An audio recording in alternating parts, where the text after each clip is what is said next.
아니 브라더, 와달령 통이 나오? 조용히 좀 해. 나 지금 집중하는 거 안 보여 지금? 뭔 집중이야. 지금 컴퓨터 게임하고 있으면서. 이 게임? 이 게임 또 내가 잘하지. 자 이거는 자 여기서 여기 두고 여기 두고 여기 여기 한번 더 봐. 여기 더. 아유 조용히 좀 해. 나도 모르는 거 네가 어떻게 하니 멍청아. 아니 컴퓨터가 진행의 높이면 얼마나 높다고 그래요. 이 형 완전 컴퓨터가 바둑 두는 소리 하고 있네. 무름아, 그게 바로 인공지능이야. 인공지능?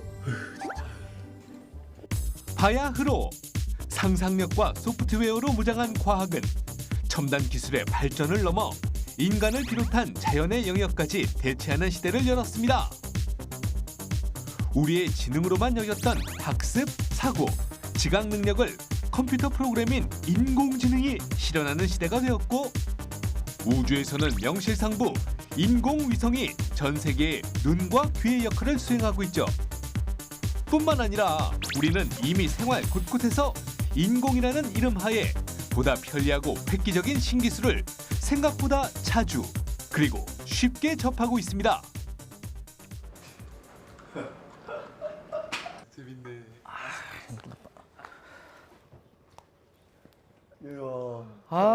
인공 눈물 다 떨어졌네.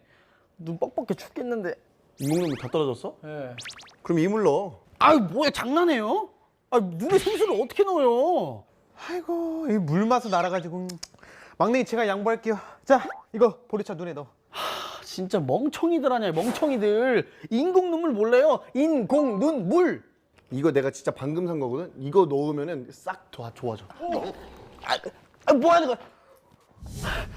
뭐 하는 거예요? 깨끗해졌는데?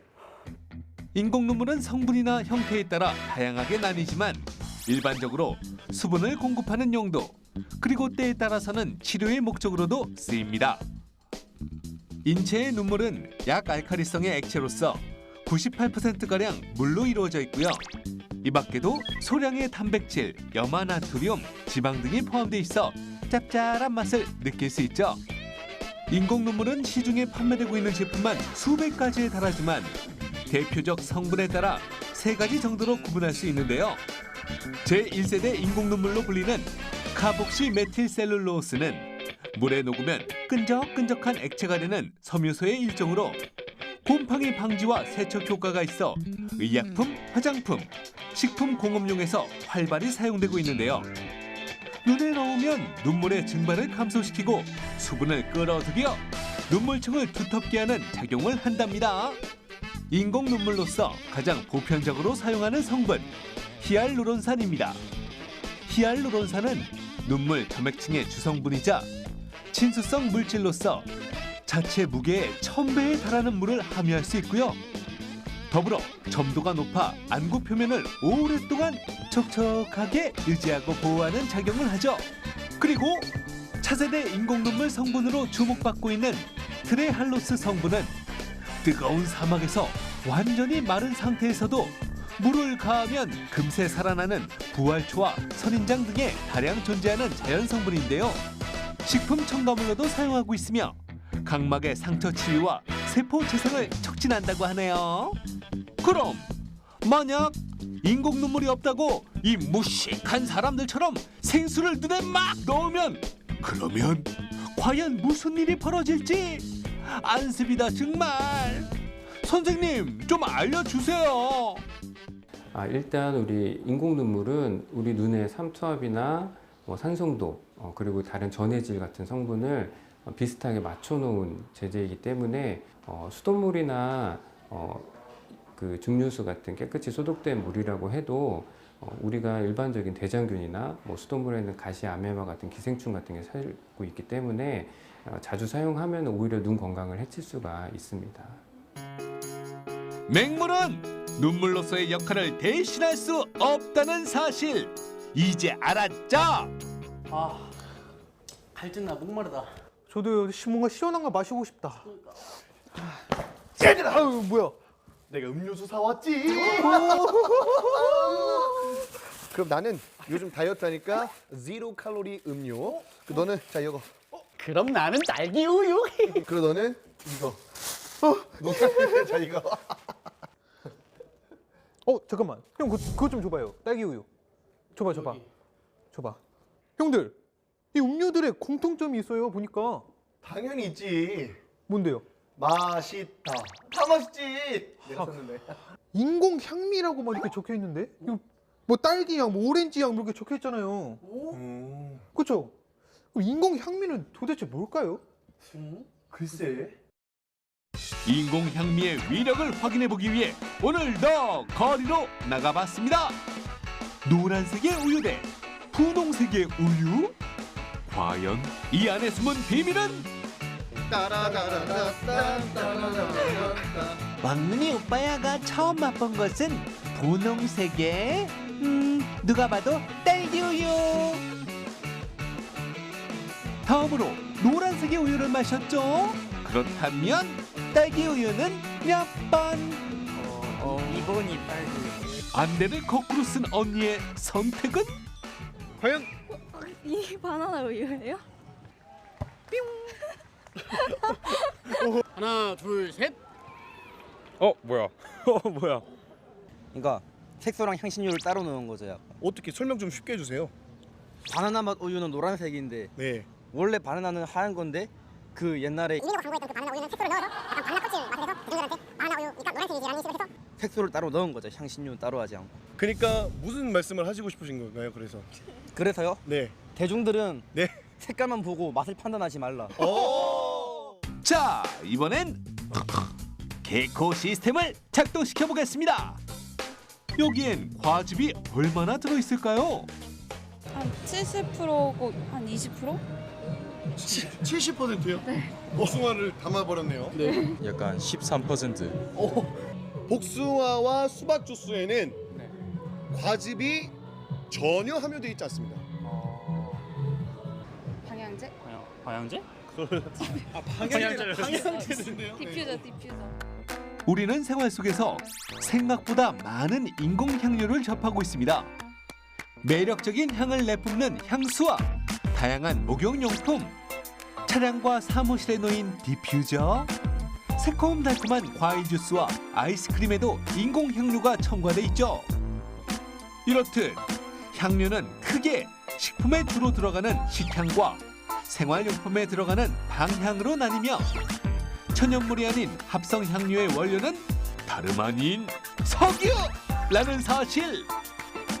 물론 화학적 가공을 거쳐 만들어지지만요. 선생님 안녕하세요. 안녕하세요. 인공 착향료는 어떻게 만들어지는 거예요? 인공 착향료는 천연 착향료랑은 달리 이런 과일이나 어떤 채소에서 추출해내는 게 아니고요. 이런 알코올, 가장 원초적인 석유에서 알코올을 추출하고 알코올에서 이제 에테르계, 에스테르계, 아니면 테르펜계 이런 계열로 분자구조로 추출한 다음에 거기서 다시 향을 추출해내는 방법입니다. 그러면은 네. 이게 빨갛잖아요. 네. 그럼 딸기 맛이 나나요? 그렇진 않아요. 색깔만 빨갈 뿐이에요. 그러면 딸기 맛이 나지 않는 이 재료들로 네. 어떻게 하면 어떤 비율로 섞으면 딸기 맛이 나게 하죠? 화학적 성분으로 만들 수 있어요. 여러 가지 만들면은 이제 합쳐놓으면은 단순히 합쳐진 맛이 느껴지는 게 아니고 새로운 성분이 탄생하거든요. 그것이 바로 딸기 맛으로 탄생할 수 있는 거죠. 그래서 여러 재료를 모아가지고 딸기 맛을 만들 수 있는 그런 화학적 성분을, 화학적 구조를 이용하는 거예요. 그럼 저희 한번 만들어 볼 수 있나요? 그렇죠. 만들어 볼까요? 만들어 볼까요? 오, 좋습니다. 일단 딸기우유 한번 만들어 볼까요? 우와, 딸기가 좋아, 딸기가 좋아, 딸기 우유. 네, 한번 시작해 볼까요? 네, 알겠습니다. 자, 딸기 과즙은 1도 들어가지 않는 딸기 우유를 만들어 보겠습니다. 갖가지 인공 향료 에센스와 설탕이 준비되어 있고요. 우유를 저희가 125ml 정도 만드는데 일단은 그 조금 덜 만들어 볼게요. 네. 설탕, 우유에 설탕을 넣으시네요. 우유에 설탕을 넣어야 합니다. 그리고 이제 향을 넣을게요. 지금 화학적 결합이 일어나고 있는 중인가요? 맞습니다. 그건 뭔가요? 이건 딸기 향이에요. 인공으로 만들어낸 딸기 향이거든요. 한번 맡아보시겠어요? 예. 우와. 이게 진짜 딸기보다 더 딸기 같죠? 그 어릴 때 먹었던 새땡, 달땡 그 맞아요. 딸기 향이 나네요. 이런 네. 성분들이 보통 이런 우리 먹는 과자, 껌, 아이스크림 이런 데 들어가는 거예요. 하나, 둘, 셋, 넷, 다섯, 여섯, 일곱, 여덟. 여튼 딸기 향료를 여러 방울 넣고요. 휘휘 저어줍니다. 그럼 이 합성 착향료 자체에는 지금 뭐 달거나 시거나 쓰거나 그런 맛은 없나요? 그런 맛은 거의 잘 느껴지지가 않아요. 그럼 향만 느껴지나요? 예, 거의 그렇습니다. 그리고 우리가 사실 먹을 때 향 때문에 맛이 느껴지는 거거든요. 그래서 예를 들면은 우리가 어떤 음식을 먹는데 이렇게 코를 막고 음식을 먹으면은 맛이 느껴지지가 않아요. 그래서 그 향이 중요한 건데 향이 어떻게 보면 또 다른 맛이라고 볼 수 있죠. 설탕이 다 녹았다면 딸기 우유의 활용 점정. 붉은색 색소도 넣어야겠죠? 빙꾸빙꾸하게 변해라. 얍! 과연 우리에게 익숙한 그 딸기맛 우유와 선생님표 딸기맛 우유의 차이는? 많이 먹으려고 꼼수 치는 것 같은데. 어떤 게 방금 만든 것 같아요? 진짜 모르겠다. 와. 너 한번 먹어봐. 드셔보세요. 어우, 저 맛 진짜 궁금하다. 느낌 씨 어때요? 어때요? 선생님, 그럼 딸기맛 우유 말고 다른 음료도 주문되나요? 그러면 우리 한번 각자 자기만의 레시피를 만들어서 자기만의 딸기맛 우유, 바나나 맛 우유, 복숭아 맛 주스. 오, 복숭아 맛 주스 왠지 끌리는데요? 그럴래요? 복숭아 주스 만들어 볼래요? 제가 복숭아 맛 만들어 보겠습니다. 좋아요. 예. 전 딸기맛 우유. 그럼 저는 물음표 바나나 우유. 자, 한번 만들어 볼게요. 네. 오늘은 내가 인공향료 요리사. 우리 선생님 같은 향 전문가들이 지금까지 개발한 인공향료는 4천여 종에 이른다고 하는데요. 그중 500에서 600여 종이 시중에서 실제 사용되고 있고요. 단순히 여러 개의 향을 섞는다고 훌륭한 제품이 나오는 것이 아니라 성분 간 비율이나 결합까지 고려해야 하기 때문에 수많은 시행착오를 거쳐 비로소 새로운 향 하나가 완성된다고 합니다. 그럼 선생님께서 직접 맛을 보시고 네. 솔직하고 객관적인 평가를 부탁드리겠습니다. 제가 객관적이게 알았어요. 그럼 제가 순서대로 한번 먹어볼게요. 네.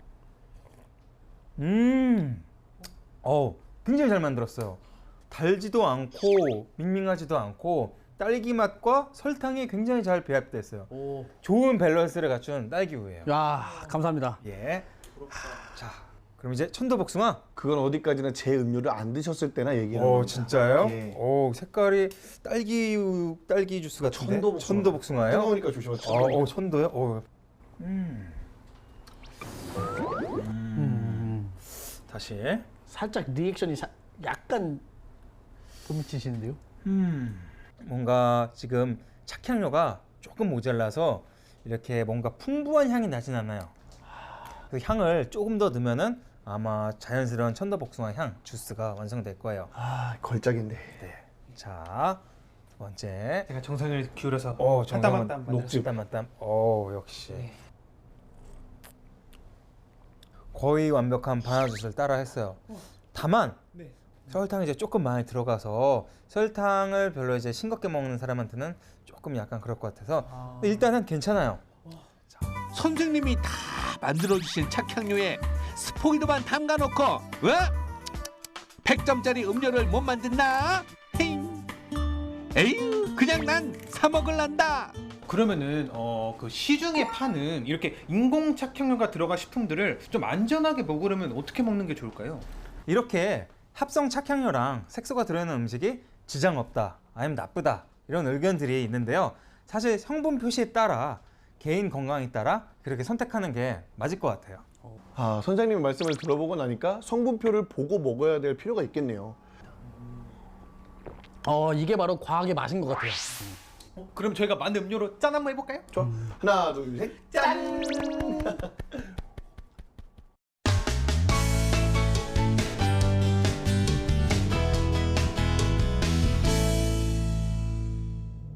시청자 여러분 안녕하십니까? 히즈뉴스! 오늘 첫 번째 소식입니다. 소나 돼지를 기르는 목축에 의해 얻어지는 자연의 고기가 아닌 살아있는 동물의 근육세포를 배양하여 만든 인공고기가 개발되었다는 소식입니다. 현장에 나가 있는 오름이죠. 네, 저는 지금 인공고기를 만들고 있는 연구소 앞에 나와 있는데요. 이곳에서는 연말에 쓸 인공고기 시식회를 위해 지금 세포 배양 작업이 활발하게 이루어지고 있다고 합니다. 그럼 더 자세한 취재를 위해 연구소로 들어가 보겠습니다. 살아있는 동물의 세포를 배양하는 세포공학 기술을 이용하면 축산 농가 없이도 고기를 생산할 수 있습니다. 우리는 이것을 인공고기, 즉 배양육이라고 부르죠. 유엔 식량농업기구에서는 2050년 전 세계 인구가 95억에서 100억 명에 달할 것으로 예상하고, 그에 따라 매년 약 400만 톤 이상의 육류를 추가 생산할 것으로 가정했는데요. 세계 인구 증가와 함께 점점 늘어나는 육류 소비량에 대비하여 배양육은 다양한 미래 식량들과 함께 새로운 대안으로 주목받고 있습니다. 배양육의 개념은 1932년 윈스턴 처칠에 의해 처음으로 언급되었는데요. 50년 후에는 가슴살이나 날개를 먹기 위해 원하는 부위만 골라서 키우게 될 것이야. 이후 약 50년이 지난 1990년대부터 미국 나사에서는 우주 비행사의 식량으로서 본격적인 배양육 연구를 시작하였고, 이후 몇몇 국가에서는 배양육의 상용화에 관한 연구를 지속하고 있죠. 그렇다면 인공고기는 어떤 방법과 과정을 거쳐 완성되는 걸까요? 배양육을 만들어내는 첫 번째 단계, 바로 소의 근육에서 근육세포를 추출하는 것인데요. 그럼 한번 알아보도록 하겠습니다. 연구원님, 여기서 계속 창문 닦는 소리가 나던데 여기서 뭘 하고 계시는 거예요? 지금 이 실험은 소의 근육에서 근육세포를 추출하는 실험을 하고 있습니다. 소의 근육에는 근육세포 외에도 여러 가지 세포들이 붙어 있는데, 오로지 근육세포만을 추출하기 위해 콜라겐에이즈, 트립신 등이 포함되어 있는 단백질 분해 효소에 담가 근육세포만을 분리시켜줘야 합니다. 무름씨가 창문 닦는 소리가 난다고 했던 이 기계에서 근육을 분쇄시키고 효소로 분해하는 작업들이 이루어지고 있는 것이죠. 뭐야? 연구원님, 안녕하세요. 여기에서는 어떤 과정을 하시는 거죠? 지금 여기서는 분해한 조직에서 나온 세포를 가지고 그 세포만을 수득하기 위해서 원심 분리를 하는 작업을 하고 있습니다. 효소와 근육세포 등이 섞인 액체 상태의 혼합물을 원심 분리기에 넣어줍니다. 기계가 빠르게 회전하면서 생기는 원심력에 의해 세포층이 분리되면 비로소 순수한 근육세포를 얻을 수 있게 되죠.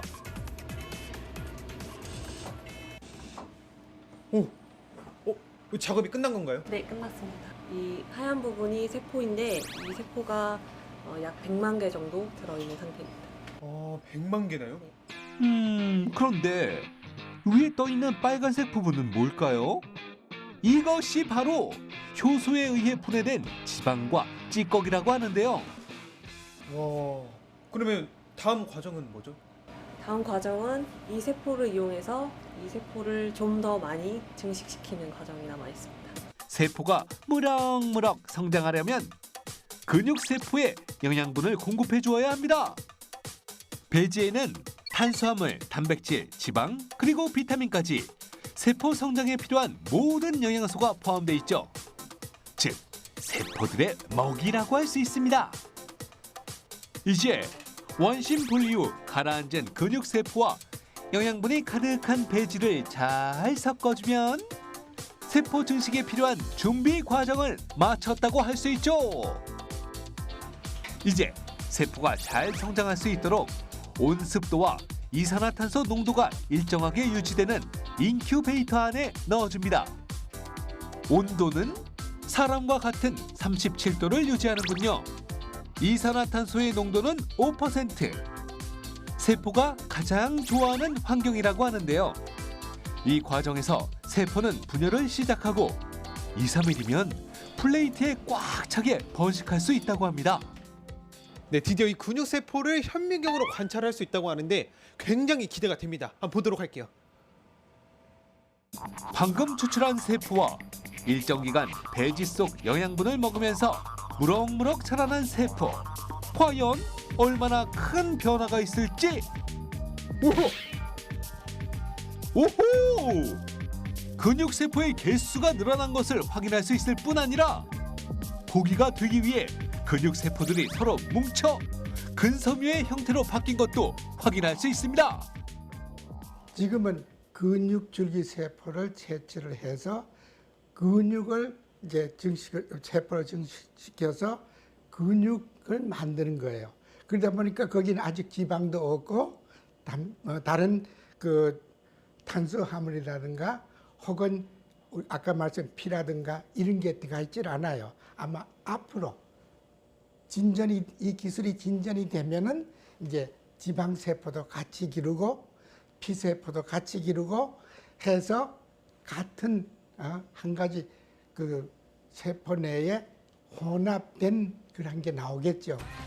아직도 더 많은 시간과 노력이 필요하다고 하니 고기 먹던 힘을 다해 파이팅을 외쳐보겠습니다. 네, 인공고기 정말 기대가 됩니다. 어서 하루빨리 시판이 되었으면 좋겠네요. 자, 그럼 또 다른 인공기술을 만나본 느낌 기자를 만나보겠습니다. 안녕하세요.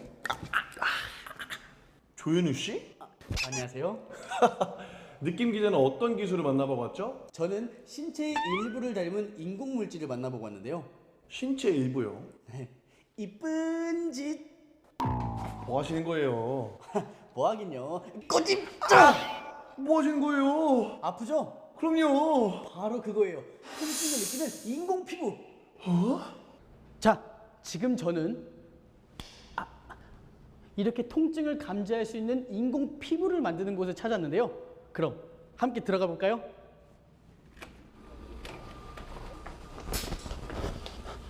안녕하세요, 연구원님. 네, 안녕하세요. 저 인공 피부를 만드는 곳이라고 해서 찾아왔는데 도대체 인공 피부가 어딨죠? 바로 인공 피부가 이것입니다. 에? 이게 인공 피부라고요? 그냥 코팅지 같은데? 라고 생각하실 수 있죠? 하지만 이 인공 피부는 실제 인간의 피부처럼 신축성이 있고 촉감도 느낄 수 있다고 합니다. 촉감? 아니, 진짜 피부가 아닌데 어떻게 압력을 느낄 수 있느냐? 바로 점성과 탄성을 동시에 지닌 이 고분자 소재에 그 비밀이 숨어 있습니다. 인공 피부의 고분자 구조 사이에는 이온이 존재하고 있는데요. 압력이 가해지면 고분자의 형태가 변형되어 이온을 이동하게 되고 이온의 이동이 전류를 흐르게 하여 전기적 신호가 발생하는 것이죠. 실제 사람의 피부 같은 경우에는 피부 내부에는 굉장히 많은 피부를 느낄 수 있는 감각 수용체라는 것들이 분포하고 있는데요. 이런 감각 수용체에 압력이 주어졌을 경우에 이온들이 움직임에 의해서 전기적 신호가 발생하고 이런 전기적 신호가 뇌에 전달되면서 저희가 압력을 느낄 수가 있는 것입니다. 즉, 사람의 피부는 압력이 가해지면 메르켈 세포라고 하는 촉각 세포에서 이온이 빠져나와 전극이 발생하고 그것을 뇌가 인지하여 우리가 촉감을 느끼게 됩니다. 더 놀라운 사실은 사람의 촉각 세포를 모방한 인공 피부가 실제 우리가 피부로 느낄 수 있는 촉감의 영역을 넘어 훨씬 낮은 압력부터 더 높은 압력까지 감지할 수 있는 고감도의 성능을 갖췄다는 건데요. 인공 피부에 전해지는 압력의 크기를 색깔로 구별하여 실시간으로 확인하는 것이 가능하다고 합니다. 그럼 연구원님, 인공 피부도 우리 피부처럼 이렇게 딱 자극을 줬을 때 시각적으로 보여줄 수 있나요? 여기 있습니다. 특정입니다. 그럼 여기서 어떻게 자극을 볼 수 있는 거죠? 갑자기 왜 꼬집으세요? 제가 꼬집게 되었을 때 제가 아프다는 인식과 동시에 피부의 색이 변해서 즉각적으로 제 두 눈으로 알 수 있듯이 이 색을 가지고 있는 게 고분자 반도체인데 그 고분자 반도체가 저희가 전기를 이 전자펜을 이용해서 전기를 인가하게 되면은 그 부분에서만 그 반도체의 산화 환원 반응이 일어나게 되면서 색이 변하게 되는 겁니다. 보라색을 띠고 있는 고분자 반도체, 즉 인공 피부에 전자펜을 이용해 전기를 가하면 인공 피부 내부의 이온들이 각각의 전극으로 이동하여 반도체의 구조가 변하면서 색이 변하는 것을 확인할 수 있습니다. 마치 진짜 피부에 흔적이 남듯 말이에요. 지금까지 느낌이 기자였습니다. 오늘은 인공의 다양한 기술에 대해서 알아봤습니다. 인공 기술의 발달이 인류에 엄청난 영향을 미칠 것으로 예상이 되면서 오늘 정말 뜻깊은 시간이었습니다. 수고하셨습니다. 수고하셨습니다. 그럼 저는 연말에 있을 배양육 시식회 때 다시 찾아뵙도록 하겠습니다. 시청해주신 여러분 감사합니다. 다음 주에 만나요. 잠깐. 끝나기 전에 제가 인공고기 이행시 한번 지어볼게요. 인공고기 시식회는 공짜인가요? 궁금해서 묵고 과학을 느끼고 여러분이 말하는 대로 이지 사이언스. 연필로 그린 그림은 어떻게럼 지운다? 정답! 지우개! 고무 지우개와 플라스틱 지우개 어떤 게 더 잘 지워질까요? 물에는 지워지지 않는 화장품이 클렌저로는 지워지는 이유는? 연필부터 매니큐어까지 세상의 모든 지우개여 모여라! 그다음 한 땀 한 땀 들어간 거 아니죠? 예. 먹어볼게요. 먹어봐도 될까요? 아, 예. 제가 만든 거 한번 드셔보시겠어요? 예. 먹어도 되는 거죠? 아, 예. 마음껏 보험 가입하셨죠? 네. 오늘은 다양한 인공 기술에 대해서 알아봤습니다. 인공 기술의 개발이 인간의 문화에 인공 개발의 기술이